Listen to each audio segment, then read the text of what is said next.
बना दिया समलंब चतुर्भुज, और समलंब चतुर्भुज में हम लोगों को सारी चीजें लिखी हुई है उसमें, है ना।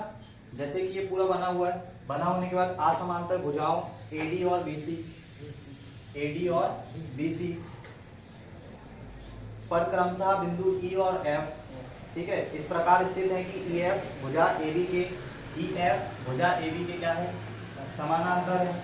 भुजा एबी के समानांतर है तो ये डी और सी के भी समानांतर होगी। ये तीनों एक दूसरे के क्या है, समानांतर है, क्योंकि वो सी भी जाएगी। ये नहीं समानांतर होगी क्योंकि ये आपस में जाके कहीं ना कहीं अगर बढ़ाएंगे तो काट देगी वो, तो वो समानांतर नहीं होगी। इसमें बोला है इसने कि सिद्ध करो ए ई बटा ई डी बराबर होना चाहिए डी से लेकर एफ तक की दूरी और एफ से लेकर सी तक की दूरी। अब चेक करो, ए से लेकर ई तक की दूरी मतलब ये, और ई से लेकर डी तक की दूरी मतलब ये, बी से लेकर एफ तक की दूरी ये, मतलब ये दोनों जो भुजाएं हैं, इन दोनों भुजाओं का जो अनुपात है वो अनुपात को क्या करना है, बराबर करना है, ठीक है। तो इसको हमें प्रूव करना है। अब इसमें ये सारी चीजें जैसे लिखी हुई है कि ए बी पैरेलल है किसके, डीसी के, ए बी पैरेलल है किसके, ई एफ के, ये सब चीजें तो लिख सकते हो, पुस्तक से अभी लिख भी लेना, ठीक है। यार जब अपनी क्लास स्टार्ट करो ना तभी सबको साउंड यहाँ पे कभी वो कोई हॉर्न बजाता हो जाएगा कंटिन्यू, तो यहाँ धक्का लगा के ले जाएगा, उसकी चेंज पर खराब हो गई। हाँ, तो अब अपने को क्या करना है, अब अपने को ये सब निकालने के लिए अपने पास चतुर्भुज का अभी तक कोई फॉर्मूला तो आया नहीं है, तो अपने को इस चतुर्भुज को अगर त्रिभुज में कन्वर्ट करना है तो त्रिभुज में दो ही जगह से कन्वर्ट कर सकते हैं, या तो इस वाले कॉर्नर को इस वाले कॉर्नर से मिला सकते हैं, या इस वाले कॉर्नर को इस वाले कॉर्नर से मिला सकते हैं, ठीक है। तो सबसे पहले हम मिला रहे हैं ये वाले कॉर्नर को, ये वाले कॉर्नर को यहाँ से यहाँ तक मिलाएंगे। तो जहां पे ये लाइन, चूंकि ये वाली लाइन चित्र में ही दी है, तो जहां पे कट कर रही है वहां पे हम कुछ ना कुछ नाम दे देंगे, ठीक है।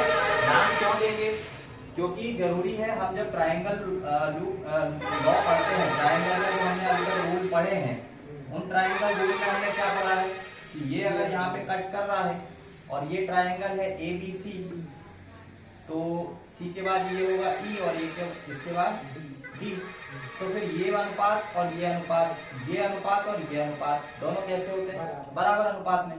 तो अगर ये वाला ट्रायंगल जो हमने बनाया है, इसमें अगर जी पॉइंट हम लोग ये वाला मान लें, कैसा वाला, जी से लेकर एफ तक, है ना, ये जैसे सी ए बी, ये पूरा का पूरा एक ट्रायंगल निकल रहा है, सी, उसके बाद यहाँ पे ए और यहाँ पे क्या, बी, एक ट्रायंगल दिख रहा है, और जी और एफ उसको क्या कर रहे हैं, काट रहे हैं। तो इसको अपन थोड़ा सा ऐसा करके लिख लेते, कैसा करके लिख लेते कि ये जो सी पॉइंट है ना, इसको ऊपर ले लेते, है ना, क्योंकि अपन उसको हमेशा ऊपर ही रखते हैं।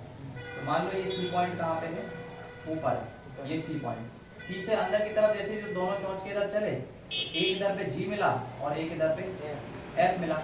जी वाली साइड पे हमको ए मिल रहा है, एफ वाली साइड पे हमको बी मिल रहा है। अब हम इस ट्रायंगल में क्या लिख सकते हैं, अनुपात लिख सकते हैं, है ना, अनुपात लिख सकते हैं ना। ट्रायंगल दिखाई दिया, तो सबसे पहला ट्रायंगल में ले रहा हूं ए डी सी, ठीक है, ए डी और सी। ए डी सी में जो पॉइंट मिलेंगे वो ई और जी मिलेंगे। तो सबसे पहला ट्रायंगल ए डी सी में, ठीक है, ए डी सी में ई और जी ये पैरेलल होंगी किसके, डी और सी के, है ना। ई से लेकर जी तक की जो रेखा है ये समानांतर है, कौन सी वाली रेखा के, समानांतर मतलब ऐसी, डी और सी के। ये चीज नहीं भी लिखोगे तो चलेगा, है ना, क्योंकि ये चीज पहले ही बोल चुके हैं यहीं पे, ये क्वेश्चन में भी इसमें बोल दिया कि ये रेखा ए बी इसके पैरेलल है, ये ई एफ इसके पैरेलल है, तो इसके बीच में कोई भी लाइन कहीं से भी उसको अगर काट के शो करोगे तो वो भी उसके पैरेलल ही आएगी, है ना। तो अगर ये, क्योंकि तीनों एक दूसरे के पैरेलल है, कहीं से भी काट दो इनको तो सारी एक दूसरे के हमेशा पैरेलल ही रहेगी, ठीक है। तो एडीसी हमने सबसे पहला ट्रायंगल लिया। इस एडीसी में जो अनुपात आएगा कहां से कहां तक का, ए से लेकर ई तक का और ई से लेकर डी तक का, ये अनुपात बराबर होगा ए से लेकर जी तक का और जी से लेकर सी तक का, ठीक है, इसमें कोई प्रॉब्लम नहीं है ना। ट्राइंगल है, ये वाला मैंने अभी यहाँ पे भी बना लो, यहाँ ये पॉइंट ई, ये वाला पॉइंट जी, ये वाला पॉइंट ए, बी और सी। ठीक है, तो ये पहले वाले ट्राइंगल से ये सारी चीजें निकल के आ गई। अब दूसरा ट्राइंगल लेते हैं, इसको दे देते हैं समीकरण नंबर एक। अब दूसरा ट्राइंगल ले लेते हैं सी A B. C A B, जब ये लाइन खींची है तो खींचने के बाद सिर्फ दो ही त्रिभुज मिल रहा है। पहला मिल रहा है ए डी सी वाला और दूसरा मिल रहा है सी ए बी वाला, ये दो ही त्रिभुज मिल रहा है। अब ये वाले सी ए बी में ये बोल सकते हैं कि ये जो ए बी लाइन है ये इस ई और जी और एफ के क्या होगी, पैरेलल, समानांतर होगी, है ना। तो यहाँ पे बोलना, अब ये चीज ज्यादा जरूरी नहीं है कि लिखना है तो लिखो, लिखना ही है, नहीं भी लिखोगे चलेगा। ये ए बी समानांतर है किसके, जी एफ के। अब यहां से अगर इसको लिखना चाहोगे तो कैसे लिखोगे, या तो सी से लेके जी तक लिख लो, या जैसे इसमें लिखा हुआ है इस हिसाब से चलोगे, जैसा भी तुम्हारा मन करे। सी से जी जाओगे तो फिर जी से ए, तो फिर वापिस से सी को ही पकड़ोगे, सी से एफ जाओगे और एफ से, ठीक है। मतलब जिस कॉर्नर से स्टार्ट करोगे चलना उसी कॉर्नर से एंडिंग भी करोगे, उसी से दूसरी बार भी स्टार्टिंग उधर ही से करोगे। तो सी से लेकर जी तक का डिस्टेंस बटे ए से लेकर जी तक का डिस्टेंस, सी से लेकर जी तक का डिस्टेंस और जी से लेकर ए तक का डिस्टेंस बराबर होगा सी से लेकर कहां तक, एफ तक, और एफ से लेकर बी तक का। ठीक, इसको अब देखो ये वाले में और ये वाले में कुछ सिमिलरिटी आ रही है। ये देखो एजी आ रहा है और जीसी आ रहा है, बस इसको क्या करना है, पलटना। तो एक बार इसको पलट दो, पलटने से क्या होगा, एजी ऊपर आ जाएगा और सीजी या जीसी लिख लो नीचे आ जाएगा, और ये वाले भी पलट जाएंगे, एफ से लेकर जी ऊपर चला जाएगा और सी से लेकर एफ नीचे आ जाएगा। ठीक है, अब हमको क्या करना है, दोनों जो इक्वेशन नंबर फर्स्ट है और दोनों को कंपेयर करेंगे। पहले वाले को एजी बटा जीसी के बराबर ही है ये चीज, और यहाँ पर भी इसके बराबर है ये चीज, तो ये दोनों आपस में बराबर हो जाएंगे, तो ये और ये आपस में क्या हो जाएंगे, है ना। यहाँ पे प्रॉपर्टी चलती है कि ए से लेकर बी तक अगर बराबर है, बी से लेकर मान लो सी तक बराबर है, तो कंफर्म है कि ए बराबर होगा किसके, सी के, क्योंकि उसमें एक कॉमन फैक्टर मिलना स्टार्ट हो जाता है। यहाँ पे भी एक कॉमन फैक्टर मिल रहा है एजी और जीसी, एजी और जीसी ही यहाँ पे किसी एक चीज के बराबर है, और एजी अपॉन जीसी ही यहाँ पे किसी दूसरी चीज के बराबर है, तो फिर आपस में वो दोनों भी क्या हो जाते हैं, बराबर हो जाते हैं। यहाँ ये चीज मिटा देता हूँ ना, ये ट्राइंगल तुमको बनाना है तो बना लेना कॉपी में, जो मैं ये नाम देता हूँ ना उस नाम के हिसाब से, जैसे सी ए बी बोला ना, ट्राइंगल खींचना, सी लेना ऊपर, ए लेना यहाँ पे, बी लेना यहाँ, ऐसे करके सी ए बी बनाना और बीच में मुझे कट कर देना उसको, है ना। अब अपने को क्या करना है, समीकरण नंबर 1 और समीकरण नंबर 2 दोनों की तुलना कर देंगे। समीकरण 1/2 से, 1/2 से हम क्या देखेंगे कि a बटा ई और e बटा डी बराबर होगा बी एफ, यहाँ पे बी एफ लिखा हो तो बी एफ, बी से लेकर एफ और एफ से लेकर सी। हो गया प्रूफ। लास्ट टाइम अपन ने प्रूफ कर लिया था क्या, कर दिया ये प्रूफ, ये क्वेश्चन मैंने करवा दिया था, नहीं करवाया हो तो कर लो, और करवा दिया हो तो कोई बात नहीं, फिर मिटा ही देते हैं, हो गया था ये। ठीक है, तो ये वाला प्रूफ हो गया। इसके बाद हमें एक क्वेश्चन को प्रूफ करना है समद्वि बाहु त्रिभुज के रूप में। क्वेश्चन क्या है, एक ट्राइंगल दिया हुआ है, ट्राइंगल देने के बाद इसको यहां से पॉइंट कट किए हुए हैं, नाम दिया है इसका P Q R, P Q R. ये जो कट कर रहे हैं ये पॉइंट एस और ये वाला पॉइंट टी। दो पैरेलल लाइन को जब एक ही रेखा कहीं पे काटती है ना, जैसे कि ये, तो ये वाला जो एंगल बनता है ना, वही एंगल कौन बनता है, ये वाला। यहाँ पे तुम देखोगे कि अगर मैं इसको आगे बढ़ाऊंगा तो ये वाला एंगल जो होगा ना, इसको आगे बढ़ाऊंगा तो ये वाला एंगल, दोनों क्या होंगे, सेम ही होंगे, है ना। तो इसीलिए ये प्रॉपर्टी भी फॉलो होती है, क्योंकि ये जो कट करने वाली जगह होती है ना, यहाँ पे एंगल बराबर बन रहे होते हैं। तो ये वाला एंगल जो बन रहा होता है, तो इस जो बड़ा ट्राइंगल है ना पी क्यू आर, उसके ये वाले एंगल ना, ये वाले जो छोटा ट्राइंगल है ना, इसके ये वाले एंगल से मैच कर जाते हैं। और तीसरी बात कि ये एंगल तो मैच कर ही गए, बड़े वाले के लिए पी वाला कॉमन है, तो ये छोटे वाले के लिए भी पी वाला क्या हो गया, कॉमन हो गया। तो बस फर्क क्या है, ये एंगल बराबर, ये एंगल बराबर, तो वही उतना ही एंगल ये, उतना ही एंगल ये, और ये तो दोनों के लिए कॉमन है। तो इसका मतलब ये त्रिभुज और ये त्रिभुज क्या होगा, एक दूसरे के समान है ना। बस साइज का फर्क पड़ जाता है ना, बस साइज का फर्क पड़ता है। ये वाली यहाँ पे भुजा 2 बार आ जाती है, ये वाली एक बार।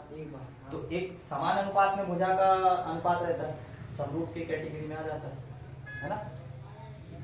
बोलने को तो ये उसमें भी आ जाएगा, किसमें, एक और कोई नाम बताया था, एक तो समरूप बताया था और एक सर्वांग सम बताया था। लेकिन सर्वांग सम इसलिए नहीं होगा कि भुजाएं क्या है, अलग अलग है ना। बड़े वाले की भुजा ज्यादा है, छोटे वाले की कम है।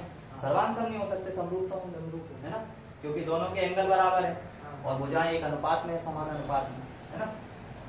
इसमें क्या बोला है कि इसमें PS अपॉन P से लेकर S तक का अनुपात और S से लेकर Q तक का अनुपात, ये बराबर है P से लेकर T तक का अनुपात और T से लेकर R तक का अनुपात।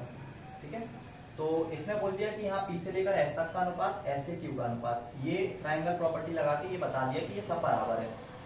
और दूसरी बात इसने ये बोल दिया कि ट्रायंगल जो बन रहा है PST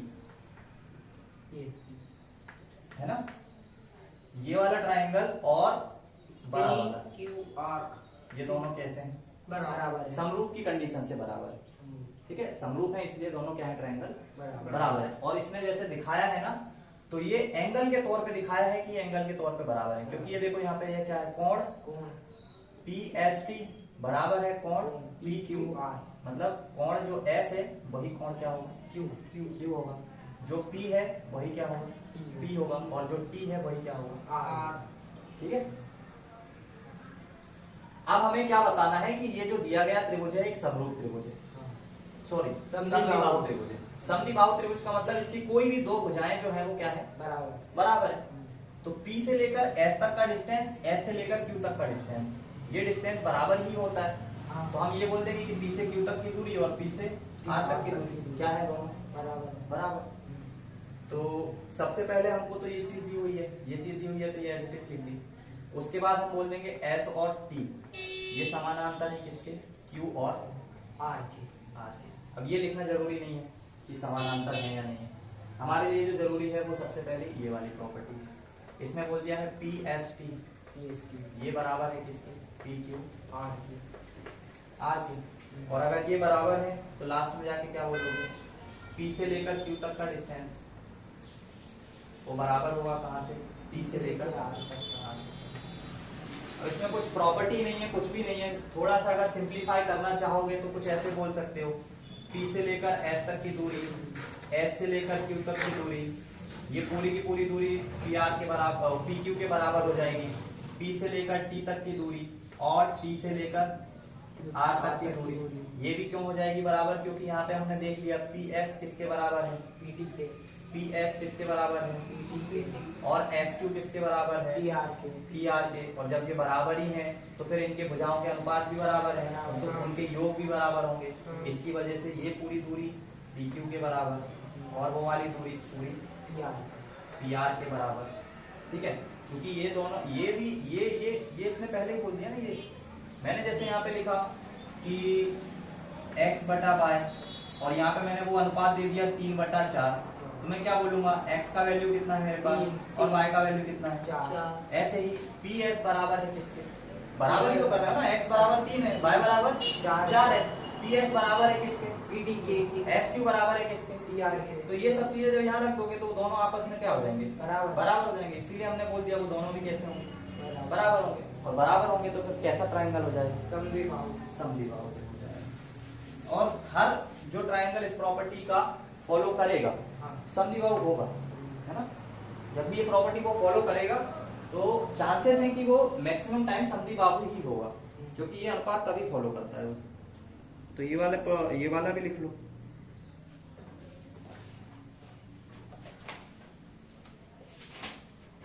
ये आखिरी प्रमेय है, अब तो तुम क्वेश्चन करो इसके।